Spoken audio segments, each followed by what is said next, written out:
How do you feel about, the new news of the Biden tax plan? I wouldn't call it tax plan. I would more call it like adjustments to taxes that he's going to enforce, hopefully. Right. Well, you just gave me some news that I hadn't heard of yet, but last week the market had a slight, we'll call it a hiccup. I think it was last Tuesday I would around call it the, a freak out. you would call it a freak out. It was only like, the S&P was down like less than a, I know, but it was up. It was up like I think the, 0.5 or 1%, and then it went down. It was like ended down 0.5. So like the freak out was 1.5%.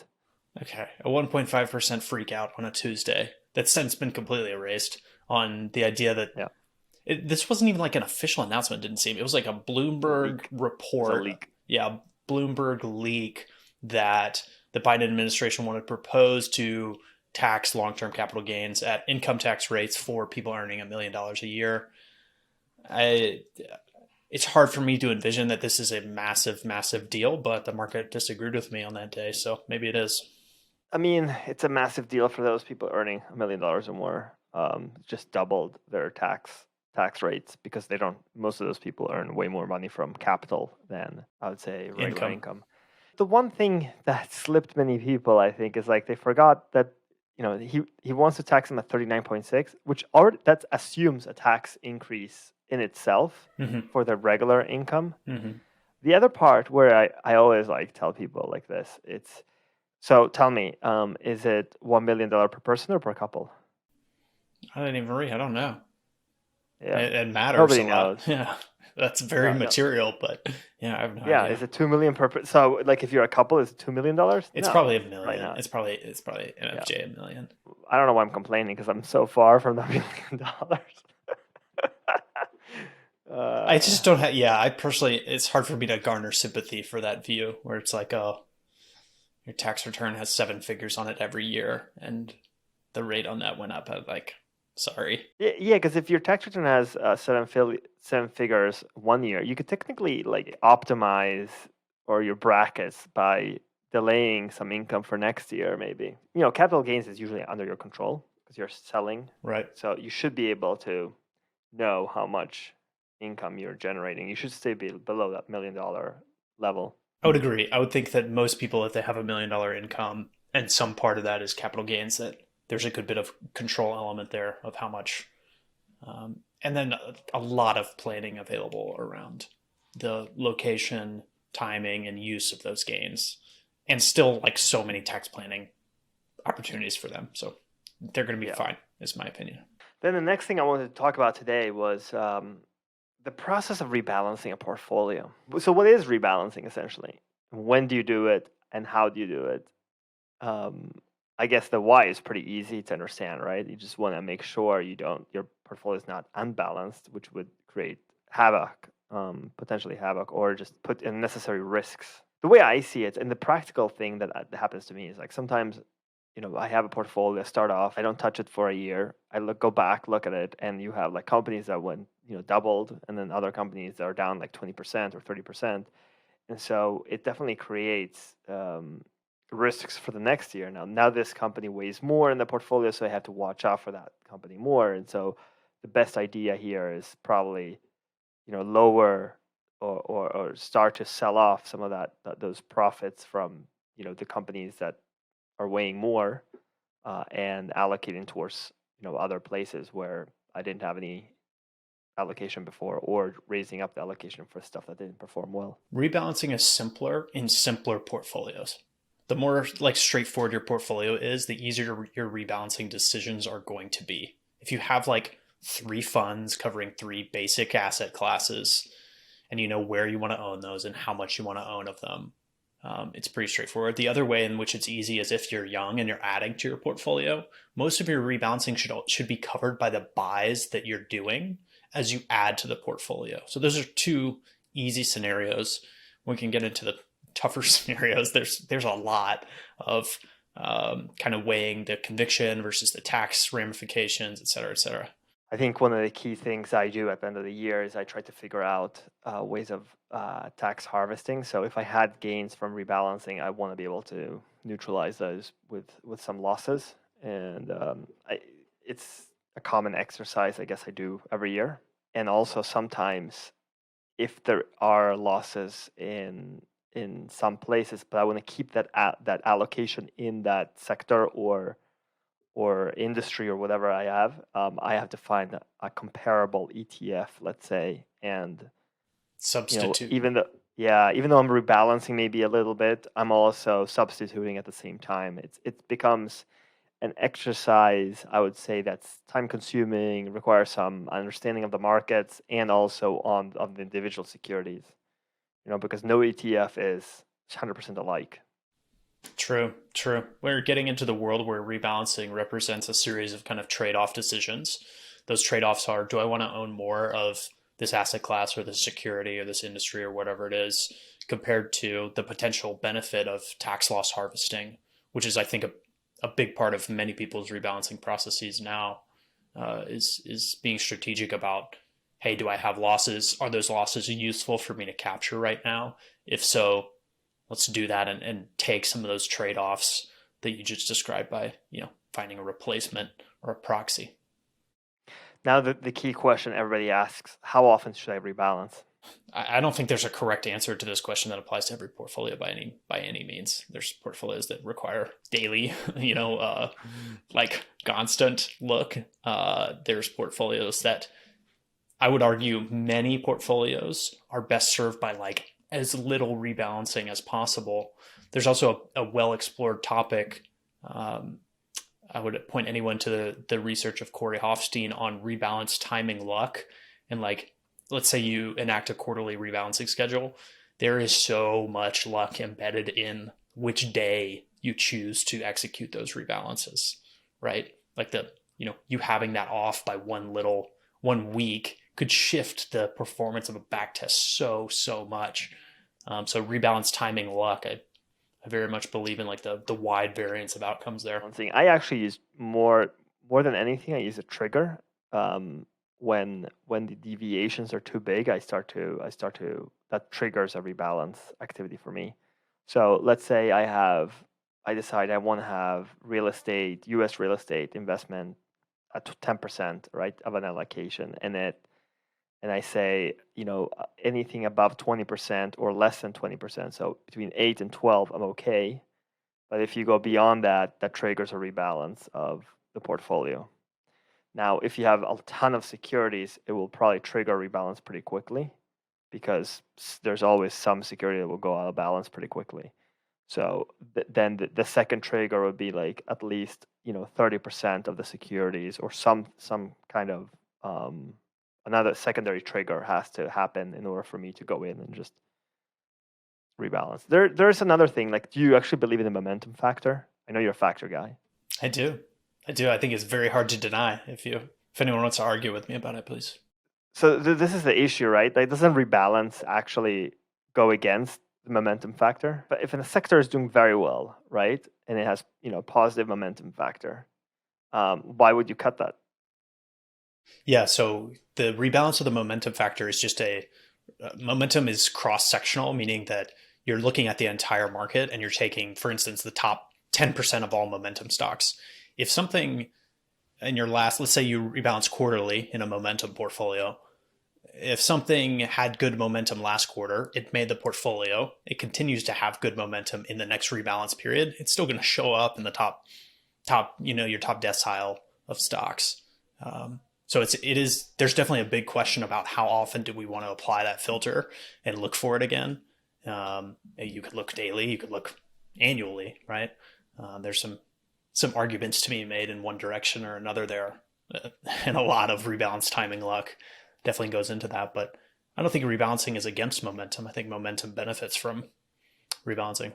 You basically need a momentum kind of portfolio, like, or a section off momentum ETF or something. I would argue momentum is ideal for ETFs in particular because of the high turnover of that strategy, and the tax benefits of using an ETF to get exposure are very, very good. I know we're going into like a tangent here, but how are ETFs taxed internally, right? So when I own an ETF, I'm only taxed when I sell it, right? That's a taxable event. But ETFs itself, or dividends. Don't they have? Say again. Or dividends. Or dividend. Yeah, correct. Yep. Dividends and income are basically always, I should say, interest income. So REIT dividends, stock dividends, or bond income is always passed through an ETF. I don't think that there's a way to not pay those out when the underlying is, paying out income. So that's the first piece, is that part flows through. But to your second question, or your first question, how are they taxed on turnover? The answer is they're generally not. There's this internal mechanism by which a rebalance happens, and what's called the authorized participant, who's kind of the market maker for the ETF, is able to exchange a basket of the underlying for the ETF or vice versa. And that's not a taxable transaction for the ETF nor for the authorized participant. It's considered like a like-kind exchange. So it functionally means that ETFs can benefit from rebalancing or turnover without having that be taxable to the ETF itself. But let's say the ETF, the weights change internally. So it would go through the author participant to do those changes itself. It wouldn't go. The ETF itself wouldn't actually sell stock and buy something else, right? It does. It is, the ETF itself is a pool of capital. This is over my pay grade, frankly. But the underlying index gets changed, right? So let's say it's 50 stocks before, and it's 50 entirely new stocks on rebalance day. I believe that the ETF itself does trade generally in the market, but it also trades with authorized participants to create or redeem shares and own the new underlying index instead of the old underlying index. Got it. Okay. So there might be capital gains on the ETF level. It's just not at my portfolio level. Correct. Generally, that's the case. There are ETFs that have. I just recently saw a comparison of ETFs and mutual funds paying out capital gains. It was like a small percentage of ETFs that did. But I think, to your point, I believe this is true, that if an ETF does functionally trade itself, that they do have to pass through capital gains. But they, I think, strategy-wise, try to avoid that by generally trading with the authorized participants, which is a tax-free kind of swap. Yeah, but I thought they don't pass on. I think there are ETFs that have passed on capital gains. Really? I know for a fact that has happened. The exact mechanics, I think it has to do with like the nature of the trades that they're executing, whether they're doing that with the APs or with the market itself, I believe. I mean, it's an interesting topic, because if you think about the ARK fund, they're active ETF. How would they, they have capital gains. They probably have. They're trying to perform better than the market, right? So they will eventually, and they trade a ton. So, and we know that they do trade a ton. Yeah, I'm not sure. I'm not sure if that passed through. I'm fairly sure that most of their capital gains, most of their turnover is shielded. What are the negatives of rebalancing? I mean, for me, it's very simple. It's like a cost of in capital gains. Those are the big ones. I'm in the middle of a very large book that I should have read years ago, but I'm just now doing. It's called Trend Following by Michael Covell. Who's kind of this, I believe he's a professional trader, but he's chronicled a lot of trend following traders. And trend following, you could roughly categorize as this tendency to, like, you take a bunch of trades for whatever signal or reason you want to do that.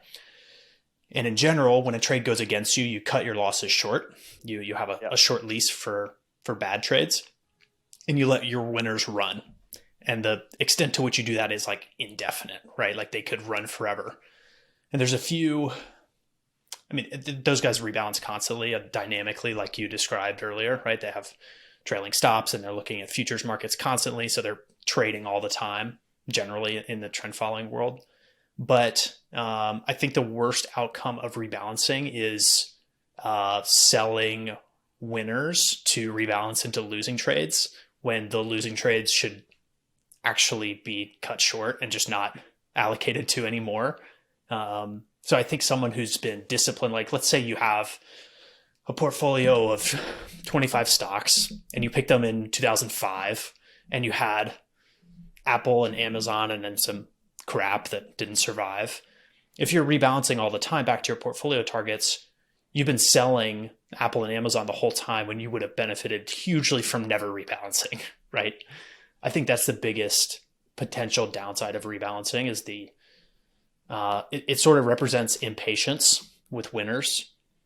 Yeah. To me, that's the scary part. The underlying reason why some stocks go up and some stocks go down over the long run happens to be because one business is better than the other. I just don't agree with cutting the good ones. I agree with cutting the bad ones.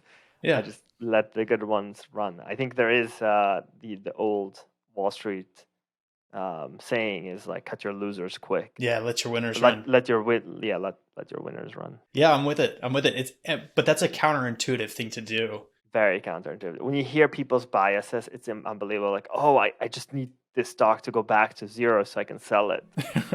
Right. Everyone thinks that the market somehow deserves. Everyone, first of all, anchors to the price that they paid, of course. So if you got a stock at 25, you have some anchor in your head that the stock deserves to be back at 25, and the market does not care about this at all. I think for young investors, a good lesson is in rebalancing is to like generally avoid it by just adding to your portfolio, right? If you're cash flow positive, you'll have a natural rebalancing process by adding to your accounts, having a target allocation and a natural rebalance in that way, I think is really healthy.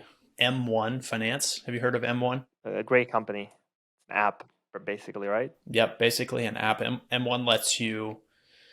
I think it encourages the real upside is that it encourages good investor behavior. It encourages people to make portfolios based on percentages and target holdings, right? So instead of just opening a Fidelity account and saying, I'm buying some stocks, whatever, I'll add some more later. In M1, you establish exactly what Gabe was just talking about, which is the target allocation, right? So you want to own these 5 stocks in this percentage, and then maybe some ETFs or whatever you want to mix in there.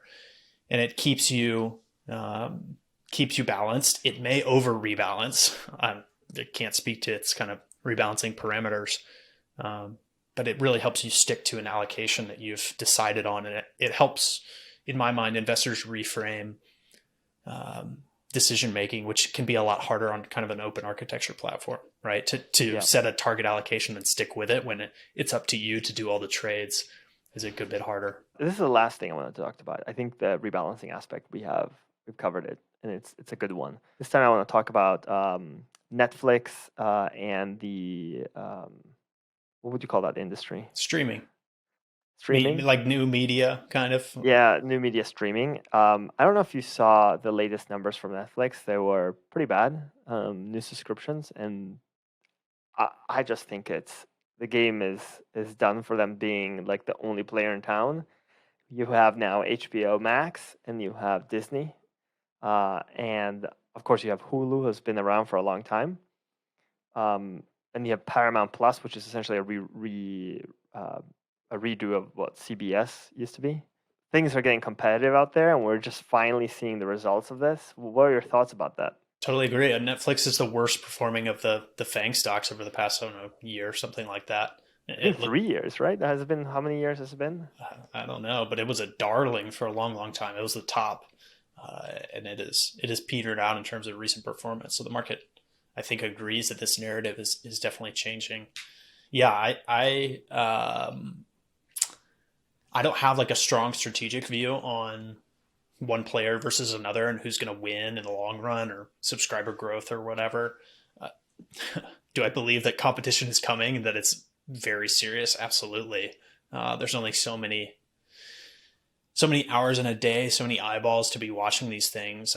And I feel strongly that the treadmill that they put themselves on to continue to make compelling new content and keep subscribers is actually a tough one. It's a tough assignment to continue to have everything be very compelling, especially as competition increases and there's good stuff elsewhere. I think my wife wanted to show me a goofy old movie, Encino Man. Have you ever seen Encino Man? No, I have not. It's from like 1994. It's with Pauly Shore and Sean Duffy, I think is his name. One of the guys from Lord of the Rings. Very goofy teen California movie. But that was on some other platform, and my wife downloaded it like in 2 minutes just to get that one movie, right? And that came at the expense of Netflix time-wise. So yeah, I very much believe in the competition narrative, but don't have that much to add on the whole industry strategy or whatever. Yeah, I think things are, yeah, the narrative is changing, and the stock price is feeling that changing competitive structure. Media has always been a tough industry, so and now with it being online with a click away, it's going to be really rough. I feel like it wasn't that long ago that they had an earnings report that was just killer, and they had also just flexed their muscles on pricing power too. They'd increase their costs, and everyone's like, "Oh my gosh, Netflix's strategic position is so dominant." And now this time around, it's the literal complete opposite. Subscriber growth is slowed, competition is heating up. It's funny how quickly those things change. The end result of this is just content will get more expensive, likely, right? Because what's your differentiation? It's content. I recall that Netflix sold a bond maybe like 2 years ago in euros at like close to negative rates, or like under 1%, like 10 or 15-year bond raise in euros for, I mean, that's pretty incredible that they could borrow money and turn that into content that they could then turn into subscribers. As long as that flywheel continues, that's pretty exciting, but it sounds like that party may be over. Well, they said that they could become pretty profitable. They just have to turn off. They have to turn off the faucet of, they're spending money on content to get the subscribers, and they're like 2 months ahead of those subscribers being profitable, or 2 quarters. I talked to my friends in South America. Most of them have Netflix in some way or another. They don't have Disney Plus. They don't have HBO Max. But my guess is at some point those companies will also expand abroad, and it will just become very, very competitive, I think.